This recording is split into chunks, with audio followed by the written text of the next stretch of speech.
Dagdagan natin ang ating mga karambulista at ang programa Karambola sa DWIZ. Karambol! Nagbabalik ang Karambola, kasama pa rin sa impilan, Joel Lacsamana, Jonathan De La Cruz. Ako po si Trixie Cruz Angeles. So yung attacks by Hamas happened over the weekend. Grabe. And maraming mga other side stories such as yung pag-kidnap ng ilang mga babae during the festival. Grabe. Yung ongoing festival over the weekend. May festival sila eh. One of them, teka, hanapin ko yung pangalan. Yeah. Well, she was kidnapped. She's may specific profile na tina-target sila mga babae. Yes. Na yung mga who have gone abroad, who are non-conservative, kumbaga ang may modern, very modern na women. One in particular, the first was she was kidnapped, tapos pinarada yung yung katawan niya, yung naked body, tortured, murdered. Now, why did you have to do that? Yan ang inisip ko. No, that's a statement. Kaya nga the whole world, even those who were actually supportive, middle ground in effect, na had to condemn it because ang nila talagang terrorist na. Terrorist na. It was no longer just a fight for freedom or whatever na sinasabi ng but it was actually parang terrorism na. Kaya the whole world was aghast in a sense. Parang bakit naman ganito na nangyayari sa atin ngayon? Okay. Inisip ko muna, baka ito yung mga, di ba marami naman, hindi ko alam kung sundalo o hindi. Kasi they have female talagang para troopers, mga sundalo sa Israeli Army who are active combatants. Baka ito yung lumaban sa kibbutz at nahuli. Pwede gano'n. We really don't know di ba? And they had their first casualty, Colonel, the commander of the forces in the border. Si Colonel Jonathan Steinberg. So dun sa kidnappings, hundreds, commander or something. As of the latest report, hundreds have been kidnapped. Iba-iba na rin ngayon, bago na yung profile. Kids, elderly, disabled people kasama dyan. And either in the hundreds, meron daw reported, pero bine-verify pa ng DFA yung 6 na Filipinos na dinukot daw dun sa border. So iniintay natin yung confirmation by the DFA kung totoo man at kung sino ang mga ito para ma-inform ang mga pamilya nila. Most probably they're also workers Most likely, dun sa area na yan. Nakala ko kasi Tel Aviv lang ang mga Pilipino, hindi maabot all over tayo dun. Pati dun sa Gaza. I think we have some people in the Gaza Strip. Pagkatapos, ang dyan, ang nila yung Al-Aqsa Brigades these are the most prepared brigades, and parang kumbaga ang mga suicide brigades to in effect, pero yung sinasabi mo pa rin, Joel, kanina tungkol sa the world would have expected na Israel with its best intelligence. Israel, one of the best intelligence outfits in the world, yung Mossad nila, heavily infiltrated. Well, yun ang understanding ko, yung mga terrorist cells. Alam nila lahat. They would have known this. Tapos plus yung tech. Ibig sabihin, ang Israel, hindi lang technology, on the ground, intel. Intel nila, human ang kanila. Isipin mo nangyari yan, nabigla sila. It's just like what happened during the Yom Kippur War. On that scale. On that scale. Isipin mo, napasukan sila ng tangke at that time. Egyptian and Syrian tanks. Pare-pareho na napasukan sila noon. And then they had to counter-attack lang. Workout. And that was where the late Defense Minister and Moshe Dayan naging hero doon. Tapos yung presidente noon really caught flack, si Golda Meir. Dahil mahina ka, yun yung mga kanyang mga countrymen at that time. But then, who is to say? Ito kalaban mo nga, well-planned, committed terrorists talaga na who want to inflict the maximum damage. And then, of course, mabigat ang banatan dito talaga. I think it will affect a lot of things. No, dun sa mga footages, well, obviously Israel is now counter-attacking.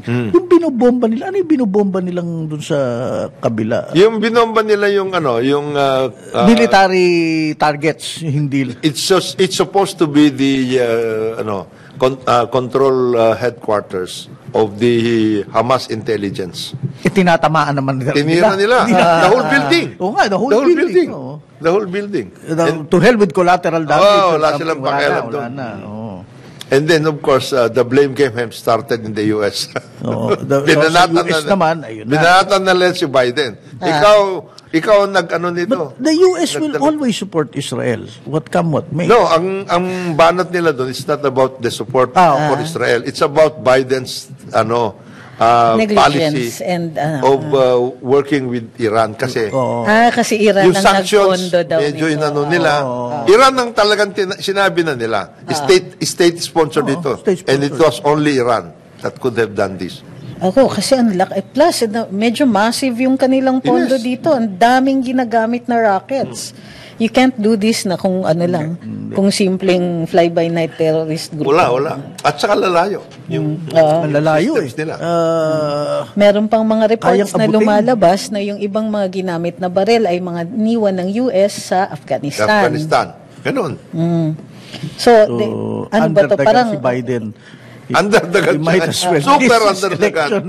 Goodbye. Ano yan? The Republicans are really going to town here. And then, of course, in the case of, biglang, ang naging naman dito, was the diplomatic initiative that was undertaken during the Trump administration. Kasi, ang Israel was already in talks with most of the Arab nations, and peace talks na. May peace talks na sila. As a matter of fact, yung Gulf Coordination Council of the Gulf States, meron na sila sa UAE, meron sila sa Bahrain, Kuwait, and they were about to work out with Saudi Arabia. Yan ang the peace negotiation, normalization of relations. So, yan ang ngayon ang dyan. That parang kumbaga tinumba mo na yung buong table. Wala to. Hindi na yung papayagan yan. Something like that. Yikes. Then of course, long-standing din naman kasi. I'm waiting for our yung statement natin on this one. Kasi considering our long-standing ties with Israel, very active sila ours have been pretty safe so far. It's really that we abhor violence.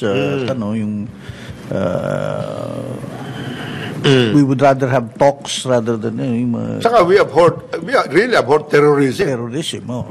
Itong yung pagkukuha ng mga hostages. Medyo mabigat yun. Any country will not tolerate that kind of thing. Yung banatan, par for the course siguro yan. Kasi the long-standing of these Palestinians, occupied kami, etc. and everything. Pero yung magkukuha ka na hostage, mag-ano ka. Yung terrorist acts, hindi pwede kasing i-condone. So, pwede nating intindihin kung saan ang pinanggalingan ng alitan na ito. On both ends. Pero hindi naman pwede yung ganun. Pero hindi pwede nating isuportahan yung ganitong klaseng actions. So, kaya iniintay natin yung magiging kasi kahit noon panahon ni Presidente Duterte, hinihiwalay niya kahit sinasabi niya na very close ang ties natin sa Israel. Yung issue naman noon, yung aggression.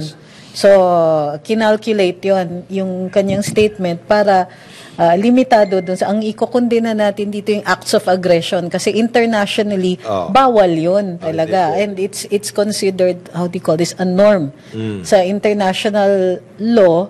Ibig sabihin universally hindi allowed ito mga acts of aggression, yung ikaw ang mag-uumpisa, kayo yung mag-uumpisa ng bakbakan ng giyera. So this time, syempre, iba na. Israel ang inattack. We're waiting for the statement from the President on our official stand on this one. I'm sure iniintay pa rin niya. May incoming pa na, information. And things are developing even as we speak right now. Meron silang, I understand. Of course, we support Israel, etc. Which has always been the case. Pero there has to be certain kinds of things that have to be worked out as well. Because this will also have an impact on our relations with the other countries in the Middle East. Economically, baka ito meron ding tungkol sa oil prices. Yeah, actually oil prices agad dyan. May effect tayo dun sa atin. Flashpoint in the Middle East like that. I hope this will not spread out to some other areas because we have lots and lots of countrymen in the Middle East. Ang dami dyan. Even in Lebanon. Kung saan yung mga Hezbollah. Meron. Yun, alam ko, meron. Meron tayo doon. Tyrant Sidon yun Meron tayo doon mga kababayan doon. And of course... Hindi naman ito natapat, di ba, meron tayong mga pilgrimage at o tigil na muna yun, di ba? Dati, noon pa. Yung mga pilgrimages. Hindi, continuing yun Yeah. Tama naman matapat. Matapat ka doon sa ganun. Baka tinigil na rin. Tinigil na muna yun. Kasi mahirap ngayon yan. You are an emergency ngayon yan Alert lahat yan. Yung mga rocket attacks naman, when I look at it, naisip-isip ko talaga. Alam mo yung EDCA sites natin, talagang Vulnerable tayo. Vulnerable ka talaga. The rockets can actually, with pinpoint accuracy pa, bro. Nakita mo naman yung how they did it. Oo. Inan sa dami. To think na yan, Marami pati, oo. Tapos na yung maligayang araw na meron kayong mga army placements para na, minomobilize ng Israel, mga tangke na ready. They have to go in They have to go in. Oo. Kasi yung counter-attack nila na meron missiles din yung kanilang it can only go so far. You have to... At saka... Okay. By the way, wala bang, kasi terrorism attack and all that, wala bang negotiation? Kasi when you take hostages... You don't negotiate. And then they were mentioning something about, ito pampalit dun sa mga prisoners na... Yes, they were to... So, is that where it's going? Hindi gagawin ng Israel yan. Israel does not negotiate with terrorists. Nobody should. Hindi nila gagawin yan. Kahit na yung mga magulang ay pumunta sa, Neset ba yun? Yung kanilang... Wala. No. Alam ng mga Israelian. They are prepared for that. Part na ng kultura nila yan. Prepared sila. Kumbaga, iindain na nila yan. Tayo ang kailangan maghanda. Kasi meron, kung totoo nga, may mga nadukot na mga kababayan natin. Anong mangyayari? Anong gagawin natin? Yun ang issue dyan. So, in the absence of information, antabayanan natin yung magiging statement ng ating Pangulo. Although may statement siya na pinahahanap niya yung mga, may mga missing na ating mga OFWs, pinahahanap niya at pinakukuha ng mas laganap na impormasyon tungkol dun sa mga nadukot dun sa border. So, the President is still waiting for more information on this one bago siya magano. Pero that's the official statement. Hinahanap nila yung mga missing natin ng mga OFWs. So, grabe yung work ng DFA ngayon on this one. Plus, they have to advise the President on what will be our policy after this. Ano ang stand natin? May alitan may terrorist acts. So, ang tingin ko dyan, ikukundi na yung mga terrorist acts. Yes, we have no choice but to do that. It is, they are breaking the norms of peace. Kumbaga, Si Speaker, we stand by Israel. Yeah, we stand by Israel. Yeah. Israel na tayo. Well, it's always been anyway. Yes. I think this will be an easier stand to take kasi nga may terrorist acts. So unlike before nga medyo magka-calculate talaga tayo And besides, Hamas has been declared a terrorist organization. Already, internationally. Correct. Kaya mas madali yan. One of the first nga silang na-declare. Medyo, yan. Makakasabay-sabay nila yung mga And then, of course, they are, internally, they are at odds with the Palestinian Authority because there is a Palestinian Authority. Si Mahmoud Abbas. Correct. Kasi hindi naman sila legal. So they are really, they are considered a terrorist organization, and that their work is really that way. But they are in control of the Gaza Strip kasi. Yung West Bank, yun yung Palestinian Authority. Yikes. Yeah, medyo mabigat na ano yan, very complicated. Pero as Trixie said, there will be an easier way of doing it because of the terrorist activity. Victim dito ang Plus yung kidnappings, medyo ibang ano to eh. Naiintindihan mo yung attacks for purposes of regaining territory. Yun yung conventional warfare. Yes. Pero yung magkukuha ka ng mga hostages, iba yan. Ano na yan? That's universally unacceptable. It's condemned na ano. Yun yung classic terrorist attack. Yung gagamit ka ng buhay ng ibang tao para makuha mo. You bend an authority to your will. Yes. So, yung stand, we expect that Israel will say they will not negotiate. And we will expect na katulad nung hostage taking sa Munich Olympics ng 1972, may balik yan. May balik yan. Saka yung Entebbe. Oo, so yung raid on Entebbe. Hindi, yung sa Munich, international yung balik talaga. Oo. Yung magtago ka na kahit saan parte ng mundo, hahanapin namin. Sulok-sulok ka dyan. That's the way they think, really. Well, I was going to say, again, this may be an unpopular statement, but yung tinayong concept ng kibbutz, even in the late 50s and 60s, those kibbutz are basically, they're not exactly like suburban village o subdivision na nilagay mo. These are actually, mga tao dyan are armed at ready sila sa ano. So, baka ganun ang tingin ng mga Palestinian din. Hindi naman kayo mga civilian talaga eh. Mga ano kayo, militia kayo na nilagay dyan sa lupa namin eh. Diba? Para sa mga nakikinig, ang kibbutz po ay isang communal settlement. Yun yung definition ng kibbutz. Usually, it's a farm. It's a farm. So, they're really farming. Yes. Lalo na, so, naging laganap yung term na yan nung bago yung State of Israel. So, para mag-survive sila, they asked for the promised land. O, ayan, ito yung lupa. It was not arable. It was not, they made it productive through the kibbutz. Disyerto, bato-bato yun, inayos nila.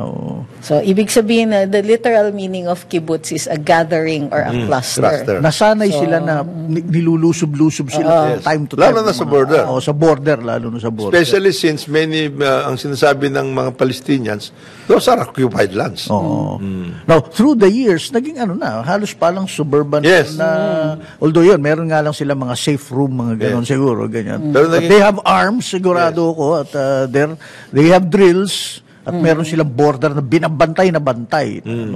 They were overtaken. May mga checkpoints. Yun ang nangyari doon. Overtaken sila. Ganon katindi yung ginawang attack. Yung talagang well-coordinated sea, land, and air. Sea, land, air. Ang attacks.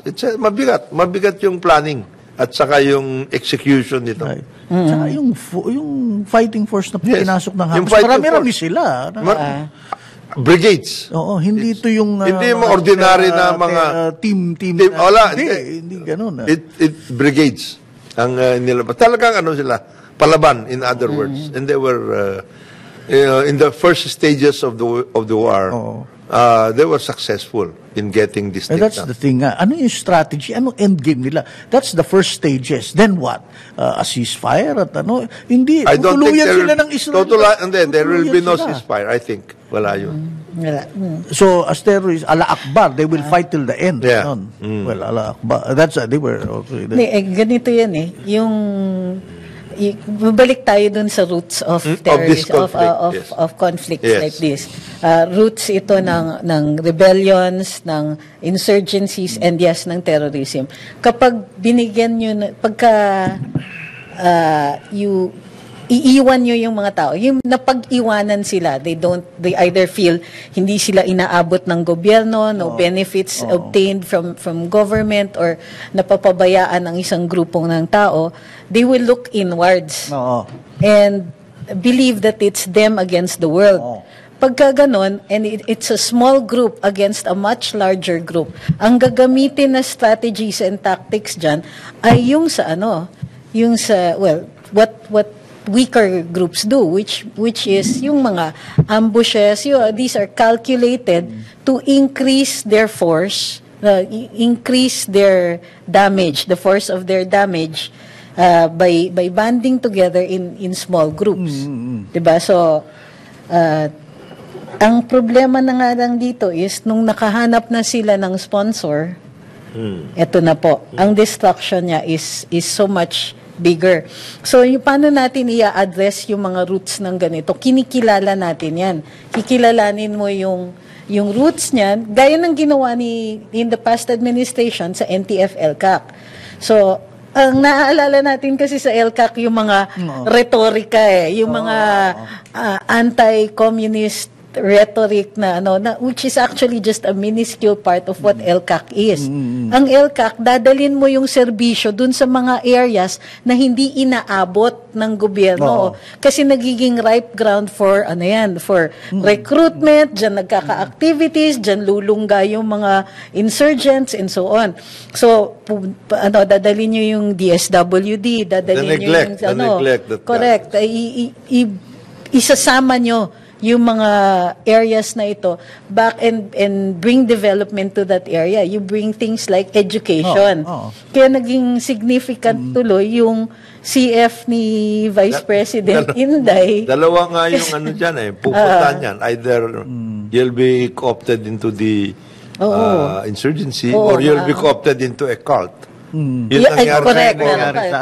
Nagamit din doon yung education. Yung 4Ps, yung mga naging miyembro ng cult, pati yung mga supervisor, yung mga teachers, mga ganun, policemen na nakasama at lahat. So it can go. Dito naman sa Gaza at saka sa it was about the occupation, which is from the creation of the state of Israel, it was already meant to be na gano'n ang mangyayari. Pero ang gusto talaga kasi yata nung Hamas is talagang the destruction of the Israel state. Dahil inopera na sila dati, I remember, sa Egypt. To state policy? Ayaw din nila, sabi na hindi. Ayaw nila yun. It's really the other stream. Hindi, yung sa atin, 'di ba? Yung roots ng insurgency ng sa atin ekonomiya maayos. Hindi, yung separatist movements ng Mindanao. Secession yun. Lupa din yan. Secession ang hinahabol nila because ang feeling nila with the migration policies ng 1950s na nagdala ng mga galing sa Ilocos, mga Tagalog to Mindanao, which yung sistema nila iba may sultan system So tingin nila Mindanao kanila yung something like that. Tapos di ba ang tagal-tagal bago natin na itaguyod dyan yung torrent system? Kasi iba yung konsepto ng land ownership doon. Kung susundan natin yung traditions ng mga katutubo at yung mga matagal yung mga Muslim natin na kababayan dyan. So isang issue yan na makikita mo mirrored on a larger scale. Land talaga. Meron tayong version na ganito. And that we must be addressing it in a way that fosters peace. Hindi yung The BARM concept now at least addresses that. BARM is but we have to see long term how it works. At saka dapat perennial or persistent ang ating monitoring dito sa BARM experiment natin because may nakikita na akong mga magagandang developments. Like, tignan yung Sulu, tourist destination na siya. We have the BARM to thank for that. But we're not saying that it's a perfect system either. Meron pa tayong mga issues. You have to nurture it into some kind of Hindi pwede dyan ng market forces patayin pa market forces, corruption, patayin na tayo. It breeds a lot of other things. This is also an introduction into perhaps a parliamentary system. Eventually to gawing ganap yung ating local government code para its precursor rin to possibly sometime in the future a federalist state. A military solution does not work totally yung gaya ng a military solution is necessary to keep the peace. Okay, kailangan yan kasi to hold the armed groups, kasi there are things that you cannot do even in the name of independence, even in the name of pinabayaan nyo kami. Hindi pwede yun. Hindi siya acceptable. So, tignan nyo nga, since we brought BARM into the equation, meron tayong may mga nagbalik loob. I mean, there are things pa rin that need to be fixed, like loose firearms and all that, yung role ng PNP in the area and so on. Pero ang tingin ko dyan is that so far ang nakikita ko, BARM is off to a good start. Ayusin lang natin. Para yung mga extreme views, etc. Para hindi nagkakaroon ng extremism and all that. And then the governance issue becomes really well worked out. Right. Kasi may mga iba doon, kaya it nurtures a lot of grievances again. Kasi sinabi nila, yung mga leader na pumasok dyan, sila yun. Kami. Napabayan din kami. Something like that. I-address din natin yan. So that we don't create new groups. Di ba dati? Ganun din kakausapin natin yung current leaders. Bibigyan sila ng benefits, magkakaroon ng hindi nangyayari yung may grupo na hindi masaya. Ayan na naman tayo. Never ending yung cycle. So we must be able to handle that properly. In addition to that, tututukan yung education. Tututukan natin yung malawakan, yung pagbubukas ng isip ng mga tao, pagdadala ng development dun sa area, para hindi rin nila masasabi na sayang, na pag-iwanan na naman sila ng development o sayang. So yung suliranin na nangyayari sa Middle East, for example, and other, countries na may Islam, sa religion kasi yung pinag-uusapan natin. Again, we go into turbulent waters here. Merong sariling educational system, di ba? Yung Sharia. Sharia. And that at times, pag na-infiltrate, will, hindi sila, kahit ano mangyari, hindi sila sasang-ayon dun sa ng gobyerno. That happened at the start of the secessionism. Okay. Pero ngayon, I think there is a coordination and there is a certain level of harmonization para you can continue with this. We have the Sharia schools, but at the same time, you harmonize it with the real thing para you get into certain levels of education, secondary, tertiary. Kaya I believe also in culture in the arts and sports. Very necessary. I know, for example, sports, kasi ilang beses na from BARM, there would come teams na mga and sila, intermix sila, may Kristiyano at may Islam. And I like it. I like it. Nung andyan pa ang mga Marines sa Sulu, dinala nila yung football. Tapos naturuan, ang gagaling. You know who became the stars? Yung mga babae na players. Magagaling sila. Gagaling nila. Magagaling sila. So, I agree. Sports. Necessary. Sports, yung mga girls, culture. Sila, they're competing at tourism. They're able to, tourism importante. Internet connectivity. Internet connectivity important. Kasi power. People have to know workout. And now the extremists, they hate that. Ayaw nila yung ganyan yung ayaw nila yun. Yung nagkakaroon na ng harmonization. Ayaw nila yun. Development. Even nangyayari. Balancing act. Natin sa kanila. Bakit nangyayari yan sa mangyayari yan sa Malaysia? Ba't nangyayari sa Indonesia? Pwede naman pala. Correct. O bakit hindi natin pwedeng gawin dito? More on this later. Pagbalik ng Karambola, ang oras natin 9:31 ng umaga. Balikan natin ang ating mga karambulista at ang programa Karambola sa DWIZ. Nagbabalik ang Karambola, kasama pa rin si Himpilan, Joel Lacsamana, Jonathan De La Cruz. Ako po si Trixie Cruz Angeles. Bago tayo pumunta dyan sa electrification, I think we have to highlight the fact na 71% of all Filipinos favor mandatory ROTC. Nabasa ko rin yun. When you say, ilang percent? 71. So, 7 out of 10. 7 out of 10, in effect. So, ang ibig sabihin lang ho niyan, yung mandatory ROTC, yung talagang ROTC program, hindi yung mga kunya-kunyari dati. Kasi, pareho lang ROTC kasi na in some schools, nagkaroon ng problema ROTC, yan lang talaga. Pero ito, talagang training ito, hindi ito military training just like that. No. It is actually more about discipline, about character building, etc. and everything. Yung military, just, if you want to get into, a higher level, if you want to be an officer later on in the military, yun. Pero yung basic ROTC, yan?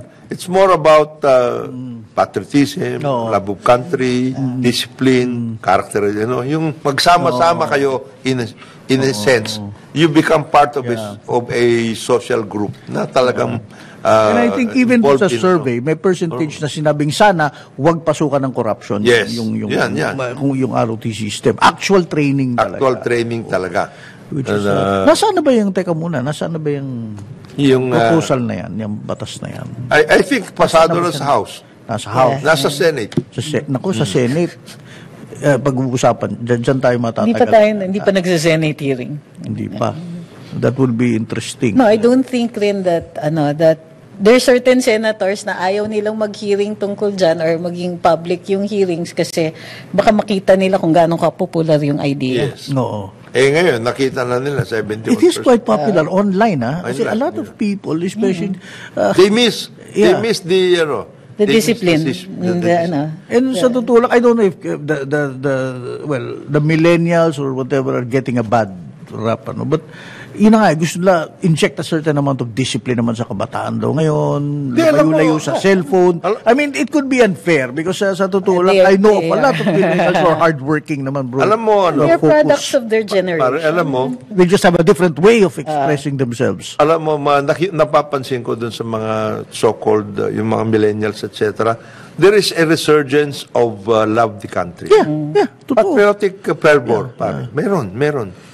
Gusto nilang tumulong, gusto nilang makitaan sila na may ginagawa rin sila para sa bayan. Hindi lang yung mga puro hedonistic kind of thing. No, gusto nilang bumalik. Gusto nila, halimbawa yung ibang mga inaanak ko yung iba mga pamangkin. Sabi niya, Tito, gusto namin pumunta sa barangay, etc., tumulong, ganito. Meron silang ganun. There is an effort. Yeah. So, if you get it into a formal activity na school-based at lahat, maski na community, ROTC, for example, and then i-highlight mo itong mga ganitong activities na balik natin. Itong mga ganitong tradition na work natin. But the thing, ang akin naman, and I don't know, siguro lahat naman tayo naging bata at that age, the youth have a built-in bullshit detector. Kaya ang program, kailangan talagang nababasa kagad nila pag ito'y corruption lang ba to, money making or something. Tumitira ka lang. Agad, tumitira ka lang na for a certain reason. So they know it. It's really how you work it out. Approach is maganda yung sinabi mo. There is a certain bullshit detector. Totoo yan. Hindi, madalas minsan magkikwento ako sa kabataan, biglang, kuha namin yan dito, pero ganito kasi, medyo pinasakali ko pa ng marahaba pala siguro. And they hate hearing, nung panahon namin, ayaw. During our time. Hindi pwede yun. Hindi pwede yung gano'n. Siguro, i-reserve na lang yun sa mga lolong-lolo na talaga. Pero, kunwari ikaw, hindi pa pwedeng gano'n. Which is why I hate, kasi minsan may mga chat group kami.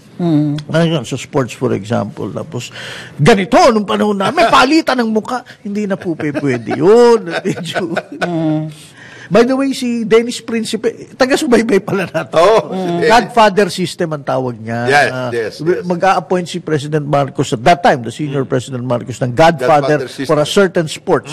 I remember si Benedicto sa football yata dahil that time sa Southern. Tapos si Danding sa basketball. Tapos meron sa baseball. Meron sa Yulo para sa baseball dahil sugar Kanlubang. Right. Tapos, meron din doon sa weightlifting lahat. Meron. Tapos ang tagasalo sa elite, si Michael Keon because he had the gintong alak. Yun yung formal program. That's pretty good na. Thanks sa Dennis. Yung salo. Kailangan yun kasi may grading. Pakyat ka Di ba, grassroots muna. Patas may tigasalo na dahil meron ka na scouting. Iba naman tong sense of humor ni paring Dennis ang there siya saying daw kasi, coaching is about passion. Iba daw ang pagkarinig ni Coach Chot Reyes. Passion naman. Mali. Naglinis dapat ng tenga. Coaching is about fashion. Tama yun. Tama nga. Hindi yung fashion. Salbahe yung puta. Sige, okay. Anyway, so ROTC. Well, I'm a go for it. It's controversial, by the way. We have to do it. We have to do it. We have to be prepared. Not for anything else, but for to give back and to really work out nation building part. This is part of nation building di ba? ROTC is just part of nation building. Tingnan mo sa Singapore, Israel, and all of those South Korea. Pare, yung BTS, napaka-popular na mga yan. Right. Sabi nila, sa Korea, di ba? Because they have to serve. Hindi lang. I remember watching something sa Netflix, isang star Korean pitcher sa baseball. Tigil muna career niya. Tapos balik after, ilan ba, 3 years yata or something. Hindi tuloy niyang ganun. But can you imagine that happening here? So, without a law, di ba, at legal. Hindi, iba kasi, lumulusot biglang nagkasakit, merong ko-confirm naman yun ng isang medical Diba dapat may alternative? So kung kunwari, ayaw community service. Hindi pwede sa ROTC or hindi ka pwedeng mag-malcha, hindi ka pwedeng wala bang counterpart noon? Yung baka pwede sa culture and arts. Pwede. Pwede. Alam nyo kasi, yung part ng pag-create rin ng nationalism, dapat, paano mo mamahalin yung bayan na hindi mo kilala? Diba? So, kailangan may aspeto din na gano'n. I agree with the discipline, pero meron talaga dyan na hindi makakapasok. Anong gagawin natin sa kanila? It should be integrated already there. Yung tungkol sa, ano bang bayan mo? Sino ka ba, etc. and everything, di ba? Pero, gusto ko yung ROTC kasi nasa college level na. Ibig sabihin, adult na most of them, 18 na, and all that. Yung iba kasi gusto nila at the high school level. Ang problema, ang sikip-sikip na ng school day, ng curriculum. It will come at the expense of something. So, hindi dapat pinupolitika talaga ang curriculum yun ang ayoko dun sa certain things lang. I don't know if I'm correct. There have been changes in our society already, in culture. One, with the LGBTQ movement, institutionalized na. Two, the problems with psychological issues, which is now we understand is really a major problem. Na it's not same thing. Mahina ang loob mo kasi bata. It doesn't happen that way. There has to be certain medical support as well as cultural, psychological support na, di ba, yung bang sana ma-address din yan in that respect. So, meanwhile, since we were addressing the roots of insurgency and terrorism, yung ating mga yung tinatawag nilang kanayunan, yung mga areas that are remote, na hindi masyadong nararamdaman yung effects o yung mga benefits ng gobyerno ay might suffer another setback kasi in-announce ng DOE na hindi pa nila masimulan ang rural electrification even by next year dahil binawasan yung kanilang budget for this. Budget na naman. Budget pa rin na issue. Ang sabi ni Sec Popo at ng NEA administrator, si Administrator Almeda, ang binawasan pa daw yung hiningi nila by something like more than 2 billion. Actually, alam nyo sir, dito sa NEA, hindi naman issue masyado yan. Yan tungkol sa... bawas-bawasan nyo kaya yung corruption dyan sa sa mga rural cooperatives, electrification cooperatives. I get it. Yung budget na hinihingi nila ay yung pag-expand ng mga coverage areas ng ibang mga kooperatiba. Pero hindi nila ina-address yung mga issues. Ito na nga kinasuhan ng ilang mga kongresista ang representante ng PhilReca. Ang PhilReca, di umano, ay mga bakit di umano? Ay representing supposedly itong mga rural electrification and cooperatives and so on, pero humihingi sila ng campaign contributions dun sa mga kooperatiba na hindi dapat inaalaw. And yet, NEA admin after NEA admin ay somehow keeps looking the other way on this one. So, ano nangyayari? Yung mga cooperatives that are not, how do you call this, efficient, gumagamit ng yung mga IT, kunwari, na same contractor over several cooperatives, ulit ng ulit yung budget for that, wala naman nangyayari. May kooperatiba na bumili ng radio station. Tama ba yun para i-disburse yung pera niyan? Napaka-minimal ng radio station exactly. Nawala na sa ano yung rural electrification program eh. They lost their way. Yung ruta mali. Yung ruta nawala eh. Oo. Nawala na. And then it has become so politicized. Yan. To the point na nawapabayaan yung electrification. Okay. Correct. Yung iba naman, alam nila, they're willing to let the cooperatives break down kasi interesado yung ibang bumibili dyan. May private. Mga privatization. Paano natin sasabihin privatization? Private nga ang kooperatiba. Diba? So, they allow these to break down and then come in with the promise of more efficient electricity without promising that it's going to be inexpensive. So, in the meantime, habang nagkakagulo yung cooperative system and so on, etong NEA saying na kulang kami sa budget. So, ang magsasuffer ay yung rural electrification.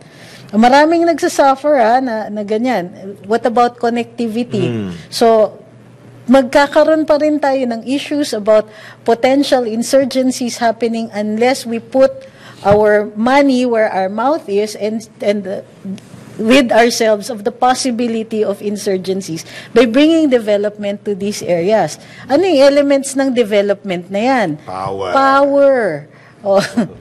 Connectivity. Tubig. Tapos pagka may issues, DSWD, kailangan nandyan. And most of all, DepEd. Okay, so very recently, naging issue nga yung confidential funds ng Vice President. Ano yung magsasuffer? Itong pagtatayo ng mga schools dito sa mga remote areas. Number one, para hindi naglalakad yung ating mga estudyante ng ilang kilometro para umabot sa schools. Pero dahil remote itong mga areas na to, yun po yung basis ng sinasabi nila na paggamit para doon sa in relation to the insurgency campaign. Kasama na rin dyan yung pag-upo ng DepEd sa NTF-ELCAC. So to bring these issues to fore, plus, syempre, pagka may insurgency, hindi safe yung mga bata. Kailangan ina-assure natin yung safety nila. Alam mo? Na politicize patuloy. Yung sinasabi ni Trixie, parang Joel, yung tungkol sa electrification, I think it's about time that we take a second look at how the cooperative system, because this is also true in the case of water. Because these are actually these are water districts. Water districts are cooperative districts. They're supposed to be creations for purposes of getting the consumers participating in this participating in their efforts, in these activities na ganito. Nawawala yun. Alam mo kung bakit?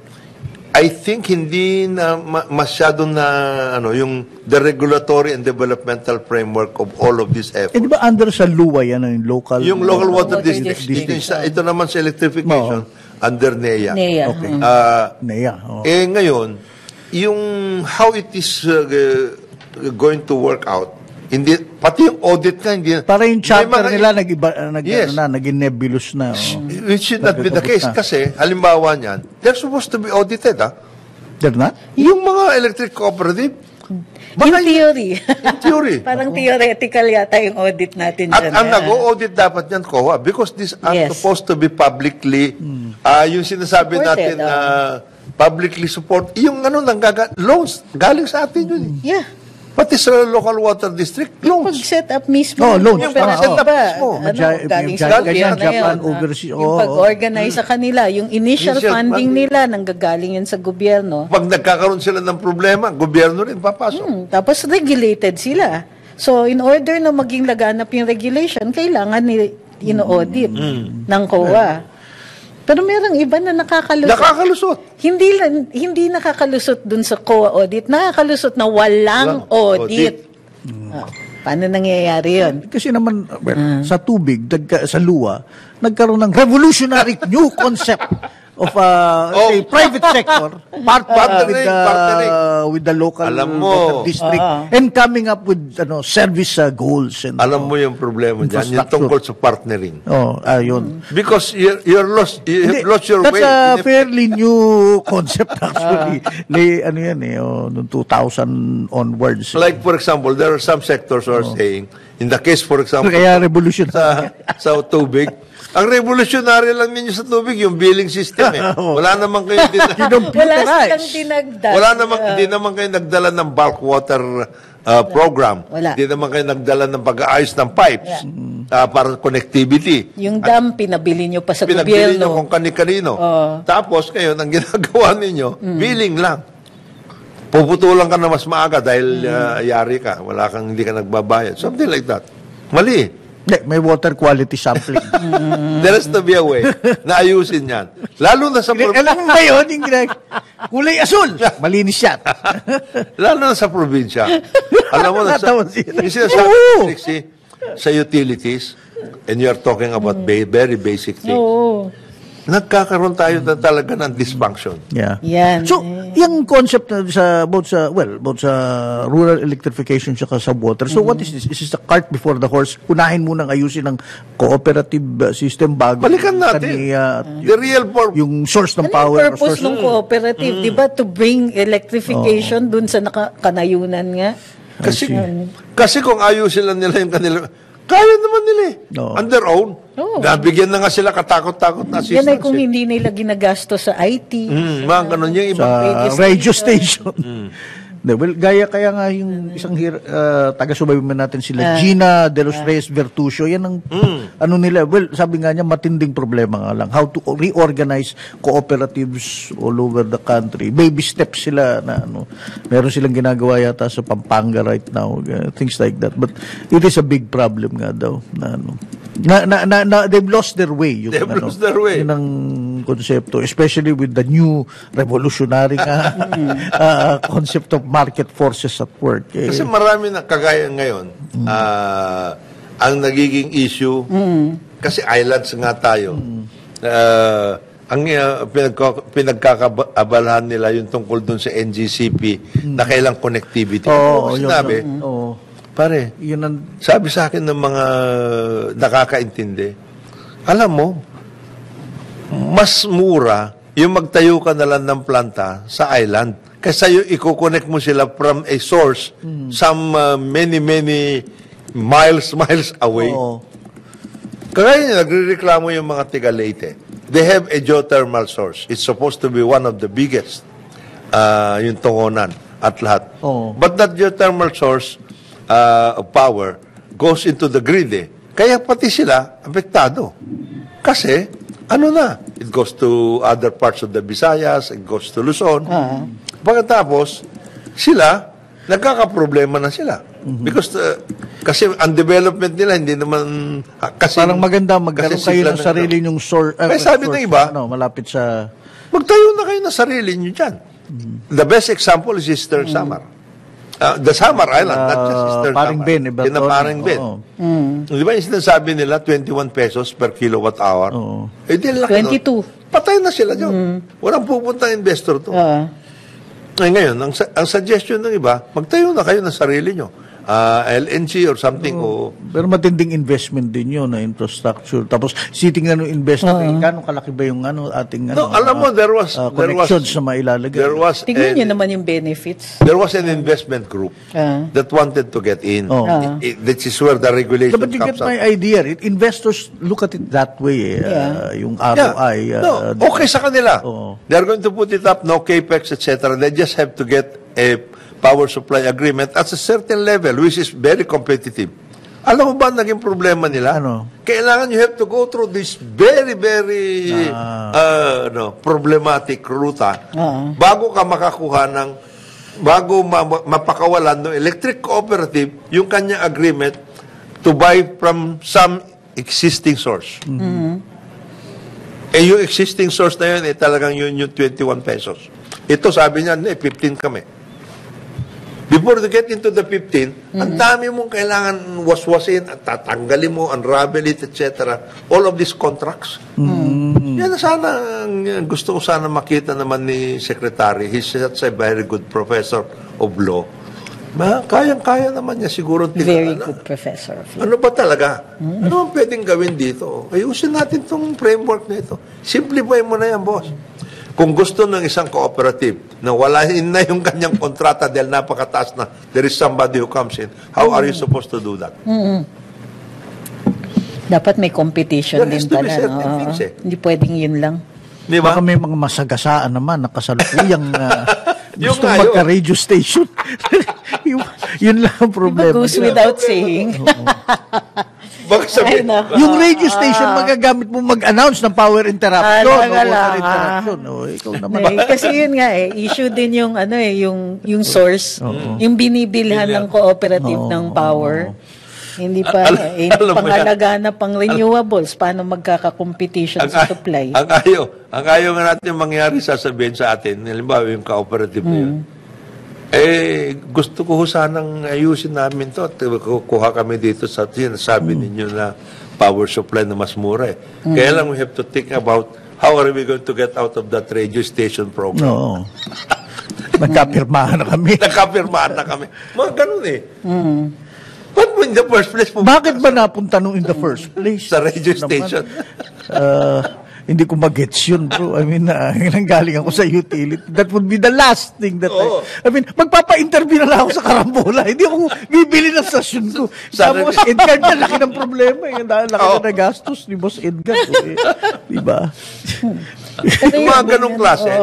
At saka yung sinasabi ni Trixie na IT times many times over. Yung IT. Yan pa. Yan may mga ganyan nangyayari. Malaking racket yung IT na yan. Parang flood control. Ganun na ganun yung kanilang pagbibili ng... Hindi, kailangan na tayo mag-modernize. Alam ko, kaya lang, ilang beses mo na mino-modernize yan. Pare-pareho rin yan. Yung IT pa man din, couch ng all sorts of technical terms dun sa kontrata. Ito ang makukuha nyo. Yan, nangyayari yun talaga. Hala. Okay. Lalo na sa tubig, meron sila. Ang tawag nila dyan, we will revamp your telemetry system. Ayan. Uy, telemetry kasi meron sa UK daw yan, sa France, yung umiilaw-ilaw na. Hindi pala natin kailangan yun, bro. Kailangan natin tubo, metro, tapos matitest, tapos abot dapat sa bahay. Tapos, di ba? Hindi yung those newfangled na mga ilaw-ilaw. Meron nga sa para na yung sinasabi. Alam mo nangyayari, may telemetry system siya, parang museum. Parang nasa eskaparate, hindi nagagamit. Pag nagtutur yung mga bata sa eskwela, ayan kita mo? World class tayo. Ilaw lang. Hindi nagagamit. Nasa same level na. Sabi pala ni Sec Joke, pwede nang nag-work daw yung price cap. So, hindi naman siya nahirina nung sinasabi niya yan. Pero nag-work daw yung price cap dito sa bigas and they're now considering lifting it. Kasi daw, ito na yung harvest, bumababa na yung presyo ng bigas. But in the same breath says, hindi natin sure hindi natin ma-measure yung effectivity niyan kasi dalawang kinds lang naman ng bigas ang nilagyan natin ng price cap. So, hindi pa rin sila nagkakasundo kung ano yung hindi nila matansya kung ano yung naging effect talaga nung rice. Kaya sila pinapanatan ni Bobby. Kaso Tiglaw. Ayan, there is a sufficient supply of rice. At hindi, ang benefit din daw ng cap dun sa sa presyo ng bigas nawala daw or na-mitigate yung smuggling. Ay. Hindi rin nahirinan. Alam mo yung mga ganyan na statements? Parang yung statement ng ibang mga local water districts. Okay, ano pa? Hindi, ang pinasukan lang namin dito tungkol sa tubig. Water and sewerage kayo. Correct. Bakit sinasabing hindi kami kasama sa sewerage? Kasama kayo. Yung nga trabaho nyo. Kasi pagkabukas mo ng gripo, fina-flash mo rin yan. Pag ginamit mo, may pupuntahan yan. Pwede ba yun? Magastos po kasi yung hinayupak na sewerage na yan, sir. So, hindi namin akalain. Nakaka-traffic pala kami. Sige, anak ng weteng. Ganun ang mga problema natin dito. Kaya yung regulatory framework ayusin. Kung pwede. So, babatiin ko rin yung ibang mga viewers natin, mga kaibigan natin. Retired General Orlando De Leon. Hi, Boss Jojo. Tapos si Mark Cruz at na asawa ng dating assistant ko, si Kathleen. So, magandang umaga at salamat sa pagtatangkilik sa Karambola. Maraming salamat. Siyempre, yung ating mga regular. Itong mga regulars natin. And Berabe family. Lahat ng mga sutil sa YouTube at saka sa Facebook. Hindi pa kayo nag-share. Hoy, paalala ko lang. Ang daming sutil talaga dito. Sa ating Oo, maraming salamat. Meron nga isa dito mag-succeed na daw. Ano yun? Succeed na daw. Uy, inciting yan ha. Mag-ingat-ingat kayo. Dahan-dahan kayo. Dahan-dahan sa ganyang pananalita dahil baka makonsider na inciting yan. Okay, maraming salamat sa pagsubaybay sa Karambola nitong araw na ito. Antabayanan, susunod na programa. Naka-maikling Amerikana. Yung award-winning yan. Journalist Dennis Antenor Jr. on behalf of Joel Laksamana. Amerikano ng Mega World ba yan? Joel Laksamana, Jonathan De La Cruz. Ako po si Trixie Cruz Angeles. Whoa! Sumainyo ang programang Karambola sa DWIZ. Hanggang sa muli, tayo'y magbabalik upang ihatid ang pagtalakay sa iba't ibang mga issue. Dito pa rin sa programang Karambola sa DWIZ.